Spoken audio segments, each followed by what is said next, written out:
Afternoon, VC. Harris here with the vinyl tag. Noble Records, Link 20 albums, which kind of appealed to me and also gives me, as a content creator, the opportunity to shine a light on a channel like Noble Records, which is, you know, very good of me. I've seen his videos. Keep going, son. Keep going, son. Every day's a school day. Give him a like and subscribe, for God's sake. He's over there. He's scratching about a bit. But, hey, I always say, I'm a mentor for young VC content creators, and I always say to them, don't fixate on the numbers. Don't worry about the numbers. How many people went to the Last Supper? 13. And we still talk about that. So, one step at a time. Tortoise in the hair. Tortoise in the hair. But, no. He calls it Link 20 albums. I call it Link 20 records. Important distinction. And I'm calling this the Extreme Edition, because he's linked 20 albums. Yeah. Well done. But have I linked 20 records and brought them right round in a loop back to the first one? Let's find out the hard way. And strap yourselves in. This is going to be a 12-minute thrill ride. That's not the first time I've turned on my camera phone this month and yelled, strap yourself in. You're in for a 12-minute thrill ride. But yeah, 12 minutes is a long time, isn't it? That's what I keep telling people. Here we go. What's the first one? Iggy Pop's The Idiot. Great album. I would have bought this about 1990, 89. Probably listened to it for about a year. Haven't really listened to it for about 31 years. It's magnificent, this. Someone told me it's James Brown meets Kraftwerk. I think that's pushing it a bit, but absolutely magnificent record. Came out 6 months before Lust for Life. Both were big albums in the UK. I don't think they sold a carrot in America, but these were both top 30 albums in the UK. Fantastic. Absolutely fantastic. Where does this lead me to? Joy Division, the first album. Why does it lead me to Joy Division first album? On May the 18th, 1980, Ian Curtis, the lead singer of Joy Division, had 3 things on his to-do list. One was to go home and watch the film Stooges, which was being shown on BBC 2 at 9 o'clock. 2 was to listen to the album The Idiot. 3 was to hang himself, which sadly he managed to achieve all 3. It's pretty well documented. He did watch the film Stooges, which was on BBC 2. They used to show fantastic sort of cult films on BBC 2, all through the 80s and 90s, about 9 o'clock on a Sunday. And Stooges is probably one of the weirdest films ever. Really is. I don't even know how to describe it. But yeah, he watched that. Then he listened to The Idiot. And there's probably significance that Iggy Pop's The Idiot was named after Dostoevsky's book The Idiot, which is a story of a young prince who finally goes mad because of the unfolding chaos of what was the modern world around him. So there's kind of some sort of allegory to Ian Curtis's life. And then, yeah, sadly he hung himself after that. So, yeah, and actually on the next album, which came out after his death, which was Closer, on the Dead Wax it says, and the chicken keeps dancing, which is the final scene in Stooges, where it's sort of Midwest America in the 70s, and they're at like a fairground, and there's a chicken on a hot plate, which they used to do. So the chicken would have to dance around, and that's the final scene. Quite a disturbing scene in a way. It's worth going and have a look at it. But yeah, and that's why they put "And the Chicken Kept Dancing" on the Dead Wax. So where do we go from Joy Division's first album to the next record? Well, on here, my favourite track is She's Lost Control, which was fantastically covered by Grace Jones. She's Lost Control. Equal, I think, an amazing version with the one of the greatest intros ever, which is which is Sly and Robbie backing her up. Absolutely brilliant. This, I could listen to this all day, and it's got Private Life, the Pretenders track here. But yes, where do we go from She's Lost Control by Grace Jones? Well, Sly and Robbie played on all the Grace Jones big albums. So let's go to Sly and Robbie, A Dub Experience. Magnificent. I think this is like a collection. It's of all their, I think the 7-inches they put out in the 80s with dub versions, and then they collected them. And I've got to say, a bit of a hot take. I prefer 80s dub to 70s dub. I don't really get on with 80s dub, but 70s dub. But 80s dub is magnificent, I think. Stuff like Linton Kwesi Johnson's Bass Culture, or Aswad did a good one. Aswad, and all the Scientist albums. I saw Vinyl Richie mention Scientist rids the world of the vampires, which is a great one. But I love Scientist wins the World Cup. Scientist heavyweight dub champion of the world. But this actually is really approachable, this one. And I think if you're getting into dub, this is the way to go. This is an absolute killer. Sly and Robbie's a dub experience. Look at that. $4.99 at our price. Love it. So where do we go? Sly and Robbie, a dub experience. Well, Sly and Robbie played on Right Time by the Mighty Diamonds. The greatest, in my opinion, 70s vocal reggae album ever. Incredible. I've shown this record about 5 times. I play it every time I show it. When I finish my video, I play it. And it's side 2 on this is just insane. It's just, I Need a Roof, Go Seek Your Rights, Have Mercy, Natural Natty, Africa. But it's just off the charts. I Need a Roof was the one I first heard when I was quite young, actually, down the youth club. And yeah, brilliant. And it comes out on the Virgin record label. And Virgin were signing a lot. The record label that was basically funded by Mike Oldfield's, that album, Mike Oldfield, I can never remember the name of it, Tubular Bells. And they started signing shed loads of reggae acts in the mid-70s, and there were some fantastic ones.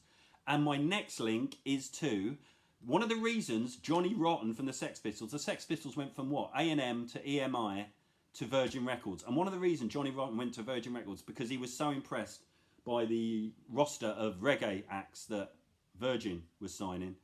So what happened is Virgin Records signed the Sex Pistols, and one of the reasons he chose to go to them is because of their reggae roster. Sex Pistols, Flogging a Dead Horse.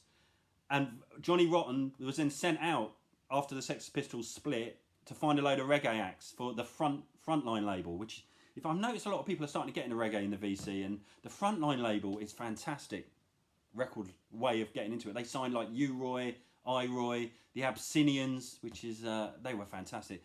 The Gladiators, Trenchtown Mix-Up by the Gladiators. I think, what was the Abyssinians album? Go Forward to Zion. They were fantastic. So Johnny Rotten signed all these bands, and of course Johnny Rotten then, this was after the Sex Pistols split, and this was, I think, the last album on Virgin, Flogging a Dead Horse, which is a collection of the like A-sides, singles by the Sex Pistols, cover versions. It's pretty decent, actually, Flogging a Dead Horse. Now, you may think that I'm going to go to Flogging a Dead Horse to the latest U2 album. So has anyone heard that? I didn't like U2 at the best of times. But no, we're going to go Sex Pistols to Johnny Rotten's next band, Public Image Ltd, one of the greatest albums ever. 2nd edition. Obviously, originally came out in a metal film canister, 3 records to replicate like a dub record. This was fantastic. It's one of the great records of all time. And what's the great one on here? Well, they're all great. But Pop Tones. Oh, it's an incredible record. Obviously featuring the sort of dub bass playing of John Wardle, or as he was known, Jah Wobble.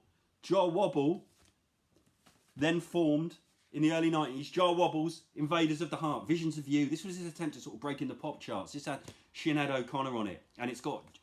At the time, I remember this not being very good. And he used to appear on like Saturday Morning Kids TV and all that. I remember him Saturday Superstore and all that. I listened to this again recently. It's fantastic. It's got the Jah Wobble bass line that he plays in every tune, which is bum bum dum dum dum dum dum dum dum dum dum dum. This is brilliant. Sinead O'Connor, Visions of You, superb track. This is a lovely 12-inch version. It's got some extended mixes on her. Really like this.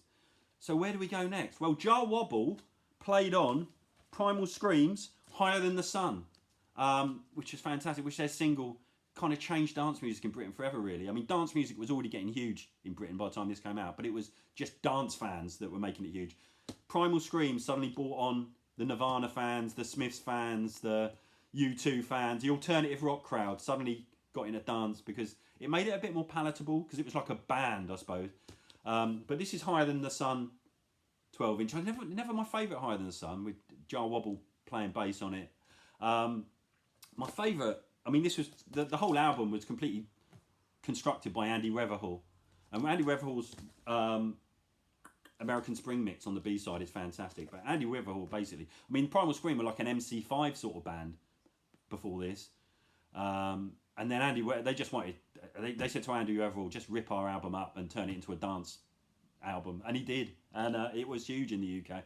And Higher Than the Sun, which, as I say, was completely remixed by Andy Weatherall, who also, this is the Andy Weatherall first ever remix, Etienne's Only Love Can Break Your Heart. the Neil Young cover. This was amazing, this 12-inch. Only Andy Weatherall sort of, it starts with 3 minutes of sort of dub sounding, and then after 3 minutes just breaks into a beautiful version, like a reggae version of Only Love Can Break Your Heart, which is just magnificent, absolutely magnificent. I think it's my single of the 90s, and goes for, if you want to buy this, I looked on Discogs, in America, this starts off at $99 just for the 12-inch. It's about $40 in the UK. It's magnificent. Mine's damaged, because I bought it in the night England played Germany, 1990, the Gaza match, and it was a bit of a ruckus after the final whistle when we lost, and I ended up falling against a wall and scraping the record. Unbelievable. But yeah, so St Etienne's Only Love Can Break Your Heart, the Neil Young track, which leads us to Neil Young. Everybody knows this is Nowhere. My third favourite Neil Young record, really, after the Gold Rush and Zuma, maybe. But yeah, decent. I think this is an early UK press. Everyone knows This Is Nowhere, Neil Young. 2, Teenage Fanclub, who had the track Neil Young on the album Grand Prix. This is one of the most magnificent albums ever. I played it again this morning. It's incredible. I prefer this to the first 2 Big Star albums. I honestly do think it's better. I thought, it's magnificent, This is the first UK press. When I bought it, it used to have a cellophane thing with the word Grand Prix on. But in those days, when this came out, records were worthless once you bought them. This would have been worth about £1. And it had a 7-inch single on it and a cling film cover with Grand Prix on. I would have just thrown the cover away and lobbed the single out. With the cling film and the single, it goes for about 200 quid this now. But yeah, still fantastic. Still fantastic. So Teenage Fanclub's Grand Prix, maybe the greatest melodic guitar album ever.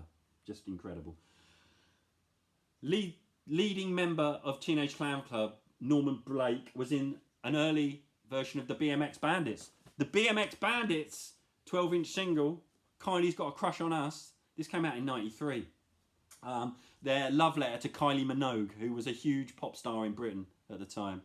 It's a great song, this. They sound about the British, they sound a little bit like Teenage Fanclub, but not quite. But yeah, Kylie's Got a Crush on Us by the BMX Bandits. If you watch the video to this, there's a Kylie Minogue lookalike chasing the band. Well, I think the conceit was they were so amazing that even Kylie Minogue had a crush on them. But which leads us to, surprise, surprise, Kylie's Rhythm of Love.